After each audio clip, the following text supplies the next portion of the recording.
오미크론 변이가 빠르게 확산하며 코로나19 일일 확진자가 닷새 연속 5만 명대를 기록했습니다. 방역당국은 오늘 오후 고위험군을 중심으로 한 4차 접종 계획을 발표할 예정인데요. 이번 주 거리 두기 완화 결정을 내릴지도 주목되고 있습니다. 한편 어제부터 자가검사 키트의 온라인 판매가 중단된 가운데 정부는 오늘부터 2주간 자가검사 키트 3천만 명분이 전국의 약국과 편의점으로 공급될 예정이라고 밝혔습니다. 관련 내용들 백순영 가톨릭대 의대 명예교수와 함께 자세히 짚어보겠습니다. 어서 오십시오. 안녕하세요. 네, 주말 휴가가 사라졌습니다. 닷새째 5만 명대 신규 확진자가 나오고 있는데요. 교수님께서 현재 추이 어떻게 분석하십니까? 이 오미크론의 유행 이후로는 주말 효과가 없어졌습니다. 네. 주말에도 최대치를 찍고요. 오늘도 54,619, 최대치는 아니지만 어제 최대치였기 때문에 전일 대비해서는 1,812명이 늘어났습니다. 네. 지금 오미크론이 한 1월 중순부터 피크를 이루면서 일주일에 2배씩 늘어났었거든요. 이것이 계속 늘어나면 이번 주 중에는 10만 명이 돼야 되는 상황인 것으로 보이는데 네. 제가 예상하기로는 이번 주에는 아마 2배로 늘어나지 않을 것으로 보이는 것이 전주의 추세를 보니까 전체적으로 봐서는 약간의 둔화세는 나타난 것으로 보여요. 그래서 이번 주에 2배가 되지 않는다면 약간씩 둔화되면서 결국은 10만 명 이상, 한 12, 3만 명 정도에서 2월 말, 한 3월 초 정도에 정점을 찍고 한 2-3달 정도의 감소 추세를 이루면서 좀 둔화되지 않을까 이렇게 예상을 해볼 수 있습니다만 상당히 기대 섞인 희망이고요. 문제는 위중증 환자 수도 그다지 늘어나고 있지는 않습니다. 18명 늘어나서 306명이고 사망은 21명이기 때문에 누적 치명률이 0.51%로 아주 급격하게 떨어지고 있습니다. 이것은 이런 치명률이라든지 위중증화율이 떨어지는 것은 분모인 하루 확진자 수가 너무 크게 늘어나기 때문에 떨어지는 것으로 보이는 것이고 사실 우리가 제일 걱정되는 것은 이 절대적인 숫자가 얼마나 되느냐 하는 것이 훨씬 더 중요한 부분인데 아직까지는 안정세이고 중환자실 사용률도 지금 25.7%로 아직까지는 안정세이긴 한데 더 중요한 것은 사실은 일반 병실이 과연 얼마나 빨리 찰 것이냐 하는 부분들이 좀 더 걱정되는 부분들이 있습니다. 위중증 화율은 아직까지는 안정적이라고 볼 수 있습니다. 네.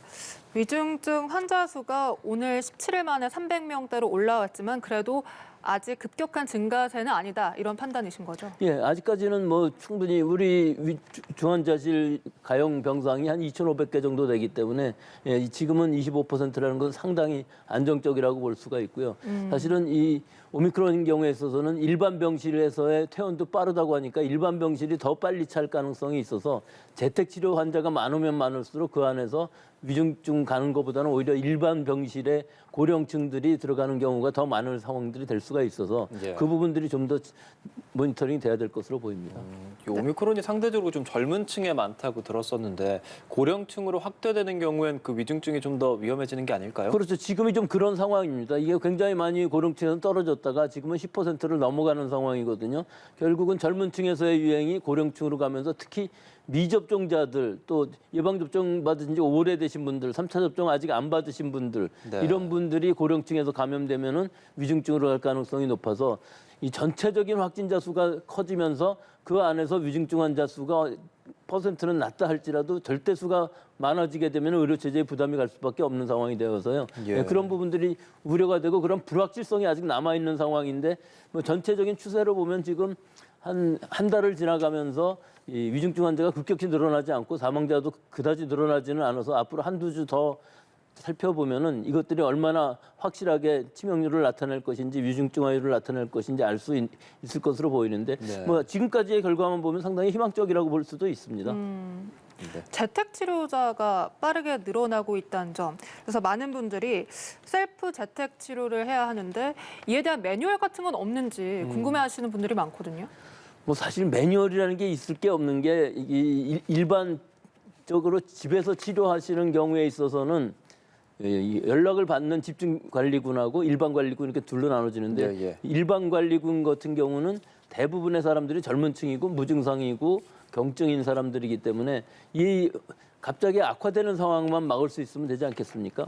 그래서 제일 중요한 거는 일단 증상이 있느냐 없느냐에 따라 달라질 수가 있는 것이고요. 증상이 있어서 열이 난다 할지라도 38도씨 같은 것이 사흘 정도 계속 난다면은 연락을 해서 바로 병원에 가야 되겠죠. 또 여러 가지 아주 급한 증상들이 있습니다. 호흡이 가빠진다든지 흉통이 생긴다든지 뭐 좀 혼미해진다든지 이런 상황들은 아주 급격한 상황이기 때문에 바로 연락을 하셔야 되고요.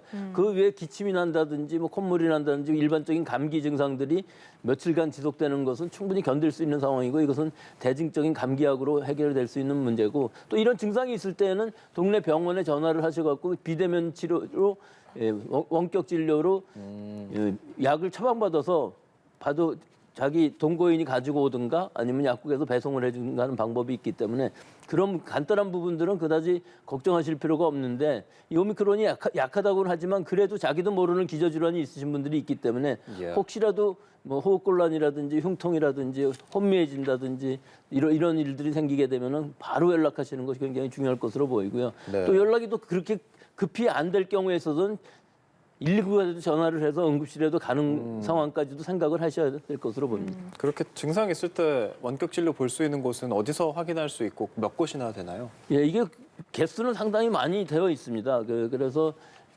제일 먼저 일반적인 병의원들 예. 지금 호흡기를 상담하고 치료를 하겠다고 하시는 데가 전국적으로 4,000곳 정도 되거든요. 이거 건강보험 심평원, 심사평가원에 들어가시면은 그 위치들이 다 있습니다. 각 홈페이지예요? 동네들에 다 있고요. 예, 예. 그 다음에 그래도 연락이 안 되고 뭐 그렇게 하지 않고 또 야간이라든지 혹은 주말인 경우에 있어서는 재택치료 상담센터가 전국적으로 있습니다. 이것도 한 202개 정도 있다고 하는데 여기에 전화하시면은 일단 상담을 받으실 수 있고 여기서도 처방받아 투약을 받으실 수도 있습니다. 몸의 상태가 좀 나빠져서 대면으로 좀 치료를 받고 싶다, 진료를 받고 싶다 할 때는 단기 외래센터가 70곳 정도 있는데요. 이것은 아마 근데 전국적으로 있지를 않고 좀 서울 수도권에 분포되어 있어 조금 더 마련이 되어야 될 것으로 보이는데 네. 여기에 가실 때는 외출은 할 수 있는데 보건소 허락은 필요 없고 예약을 꼭 하시고서 도보라든지 자차 혹은 응급차를 타시고 가셔서 진찰을 받으시고 처방 받으시고 또 같은 방법으로 돌아오시게 되면은 대면 진료도 가능합니다. 다만 예약이 꼭 필요하다는 부분이죠. 네.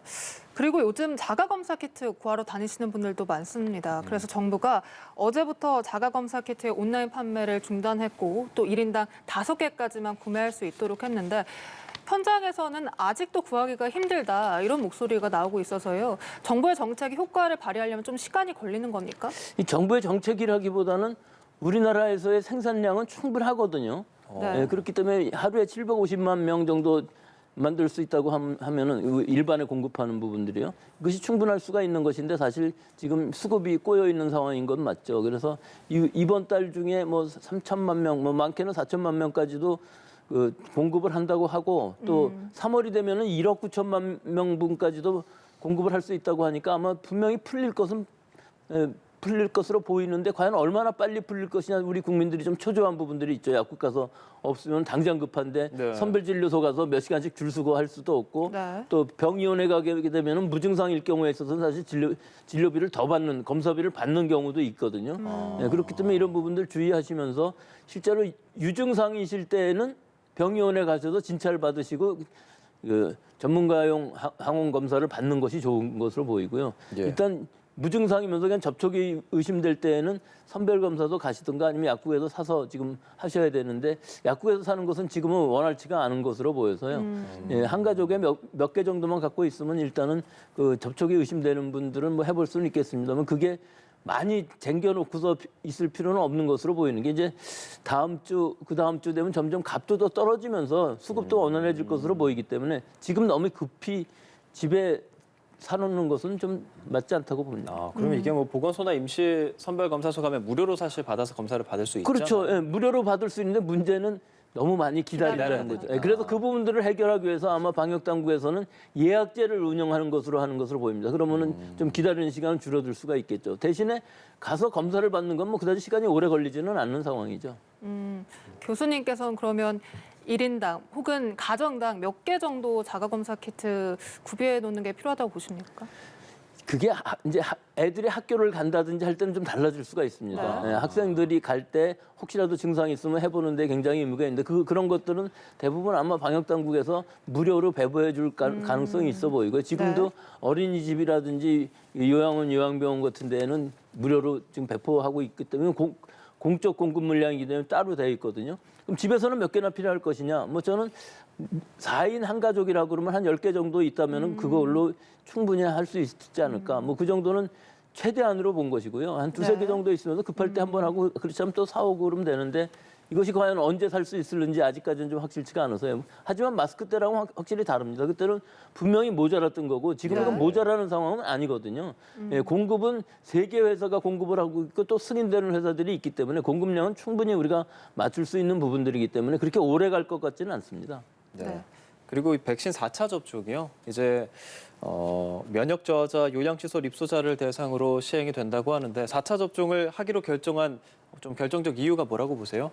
일단은 위험하신 분들이 생기는 거죠. 3차 접종을 받고도 시간이 4개월 정도 지나가게 되면은 고령자들, 기저질환이 있으신 분들, 면역이 약화되신 분들은 면역력이 거의 떨어지는 상황이 되기 때문에 한 번 더 접종을 할 필요가 있지만 일반적으로 일반 국민들이 4차 접종을 할 것은 아마 고려하고 있지 않을 것으로 보입니다. 따라서 아주 취약계층들한테만 맞춤으로 해서 위중증으로 가는 것을 막아주는 역할을 할 시기가 됐다는 것이죠. 왜냐하면 요양병원, 요양시설들이 3차 접종도 더 빨리 맞았거든요. 그래서 4개월이 지나면서 면역력이 약하신 분들이 3차 접종 이후 시간이 많이 경과함으로 해서 한 번 더 맞는 것을 지금 권고하는 것이고요. 뭐 그 이외에 그럼 5차 접종도 할 것이냐? 아마 그것은 아닐 것으로 보입니다. 4차 접종, 5차 접종까지 해서 뭐 더 이득을 볼 수 있는 부분들이 없는 거고요.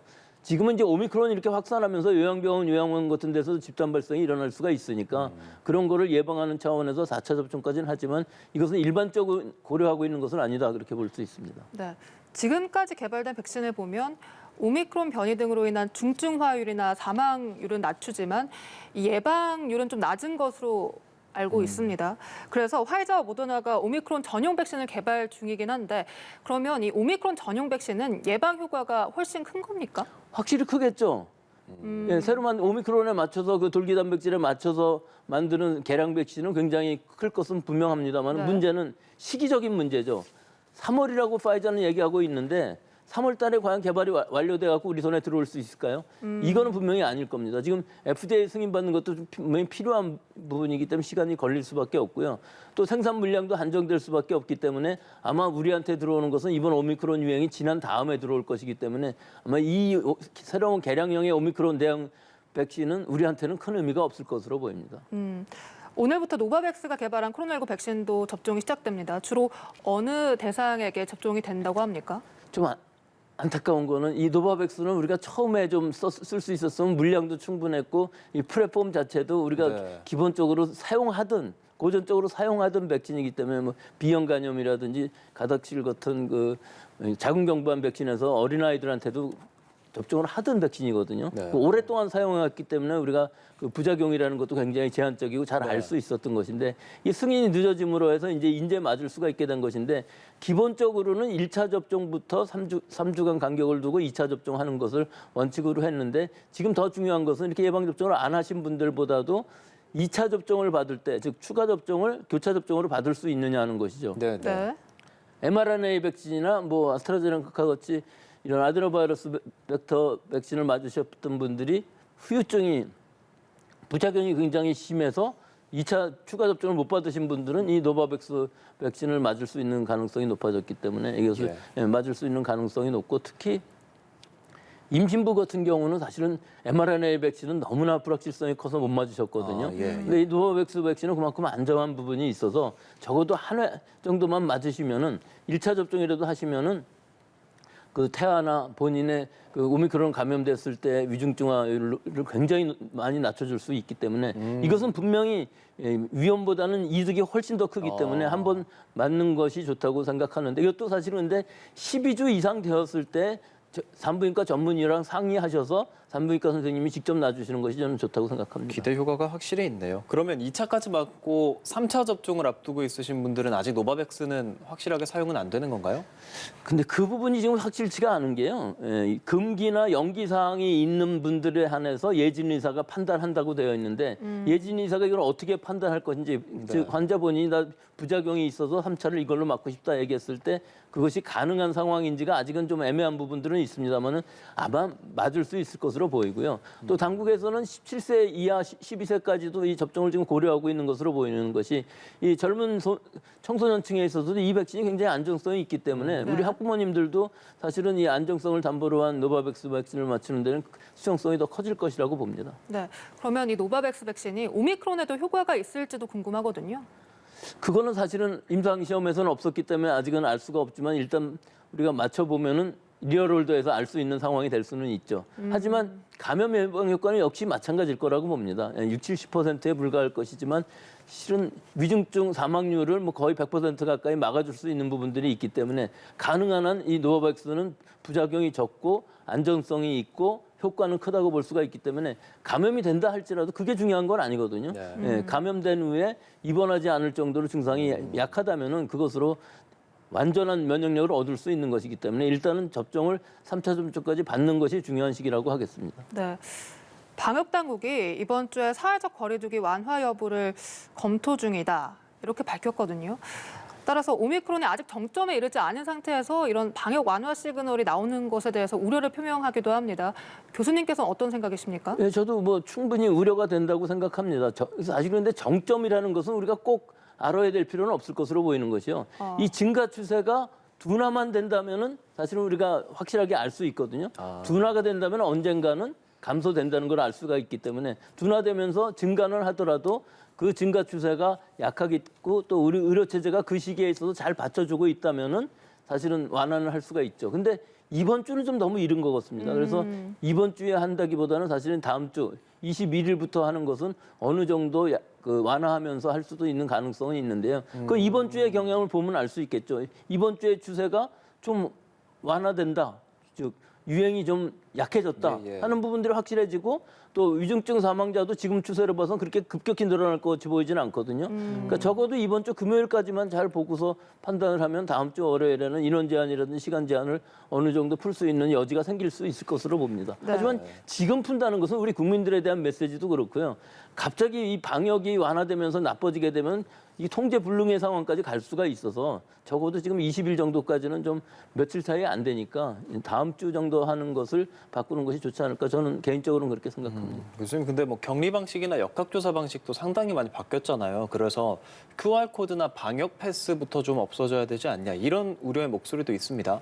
그것도 이제 사회적 거리두기랑 같이 가면서 어느 정도 효과를 가지고 있는 것인데 이제 전부 한꺼번에 다 풀게 되는 경우는 사실은 이게 통제 불가능한 상황이 될 수가 있는 상황이어서 지금 사실 의미가 없습니다. 역학조사로 뭐 밀접 접촉자를 찾아내는 것도 아니고 격리하는 것도 아니기 때문에 예, 또 자기가 밀접 접촉자를 할지라도 마음대로 다닐 수 있는 상황에서 QR코드 또 방역 패스 이런 거 큰 의미가 없을 수는 있지만 그 부분들이 아직도 미접종자들을 보호하는 의미는 약간은 또 있는 것이고 국민들에 대한 메시지도 또한 있는 것이기 때문에 한꺼번에 다 푸는 것보다는 조금씩 하면서 먼저 시간 제한부터 푸는 게 제일 중요하지 않을까요? 네, 시간 제한 풀면 그게 제일 큰 거기 때문에 그것부터 시작해서 단계적으로 유행 상황을 모니터링해 가면서 단계적 완화를 하면 뭐 한두 달 사이에는 다 풀어지지 않을까. 즉 단계적 일상 회복을 어느 정도 갈 수 있지 않을까 그렇게 예상해 봅니다. 네. 그런데 일반 국민들 입장에서는 이렇게 5만 명대 확진자가 계속 나오고 앞으로 더 늘어날 가능성이 높은데 거리두기 완화 시그널을 이렇게 줘도 되나 이런 우려도 들기도 합니다.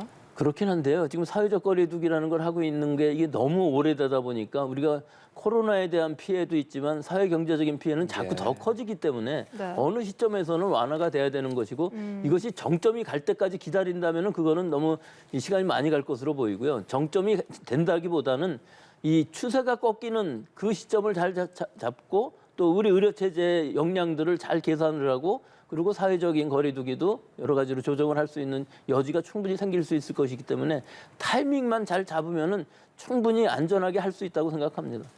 네, 그리고 저희가 앞서 기사에서 전해드렸던 해프닝 중에 하나가 1339 콜센터와 감염자가 통화를 하던 도중에 질병청이 이걸 감기로 인정했다. 뭐 이런 해프닝도 있었거든요. 뭐 사실이 아니라고 해명을 하기는 했었지만 이 독감과 오미크론을 좀 비교해 주신다면 교수님 어떨까요? 독감보다 훨씬 위험하죠. 네, 그렇지만 질병청은 항상 독감보다 위험하다고 얘기했고요. 예, 중대본 같은 경우는 독감과 비슷하게 한다는 뉘앙스가 계속 그게 있어 왔습니다. 헷갈리는 이게 좀 것 같아요. 차이가 있었는데 실제 지금 정확하게 보시면은 독감보다 전파력이 굉장히 강하고요. 그다음에 위중증화율 사망률이 독감의 몇 배는 됩니다. 아직까지. 그렇지만 우리가 팍스로비드 같은 거 잘 처리하고 투약하고 또 우리 국민들의 면역도가 높아지게 되면은 시간이 지남에 따라서 독감과 비슷하게 될 시기가 있겠죠. 그건 뭐 그다지 멀지 않은 시기에 그렇게 될 것으로는 보입니다만은 지금 현재의 상황은 굉장히 위험한 부분들이 있고 우리 의료 체제가 붕괴될 수 있는 가능성도 있기 때문에 예를 들어 수리과학연구소에서 얘기한 것처럼 37만 명이 이렇게 나온다면은 그 상황은 우리가 감당하지 못할 거거든요. 그러니까 지금 상황에서는 독감처럼 처리하면 안 되지만 관리하면 안 되지만 앞으로 좀 더 시간이 지나면 충분히 그럴 가능성은 있다. 조금만 더 기다려 주십사 하는 것이 우리 국민들한테 대한 메시지가 돼야 되는 것인데 네. 그것이 희망도 없이 지금 계속 가야 되느냐 그건 분명히 아닙니다.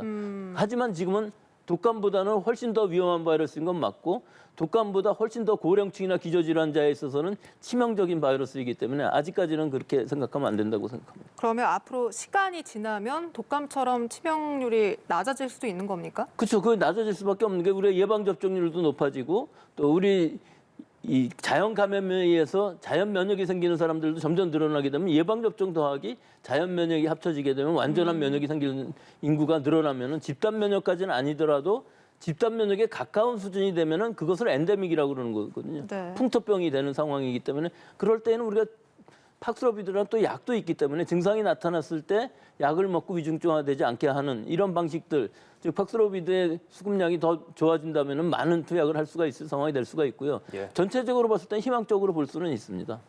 자연 면역을 말씀을 해주셔서요. 이스라엘 연구팀에 따르면 이 코로나에 감염됐을 때 생성되는 항체의 중화 능력이 백신을 맞았을 때보다 더 강한 중화 능력을 생성한다. 이런 연구 결과가 나왔습니다. 이 연구 결과를 좀 설명을 해주시죠. 우리가 백신을 맞는다는 것은 이 코로나 바이러스의 돌기 단백질에 대한 항체만을 만드는 겁니다. 우리 몸 안에서. 하지만 바이러스는 여러 가지 단백질을 다 가지고 있어요. 뉴클레오 캡시드라든지 뭐 엔베러프 프로테인이라든지 다양한 단백질들을 가지고 있으면서 우리 몸을 공격하는데 우리 몸에 들어오게 되면 우리 몸은 그 항체를 다 만듭니다. 예. 그런데 시간이 지나면 많이 떨어지거든요. 그래서 재감염은 될 가능성이 있어요. 하지만 다양한 항체들이 나오기 때문에 꼭 돌기 단백질의 변이가 생겼다 할지라도 그 자연 면역에 의해서 얻어진 그 면역력이라는 거는 전부 다 감염을 막을 수 있는 상황이 될 수가 있는 것이죠. 그래서 제일 좋은 것은 백신에 의해서 어느 정도 많은 양의 항체를 가지고 있으면서 면역을 얻고 여기에 가볍게 오미크론 같은 것이 걸리고 나면은 다른 여러 가지 항체도 한꺼번에 생길 수가 있기 때문에 이것을 완전 면역, 하이브리드 면역이라고 요새는 얘기들을 하는데요. 예. 그런 완전 면역이 생기게 되면은 뭐 그다음에는 새로 나오는 변이가 있는 바이러스를 할지라도 우리는 항체를 가지고 있고 또 세포 면역도 있기 때문에 완전하게 그것을 방어할 수 있는 그런 면역력이 생기는 것이죠. 예, 오늘 말씀 고맙습니다. 백순영 가톨릭대 의대 명예교수와 이야기 나눠봤습니다. 고맙습니다. 고맙습니다.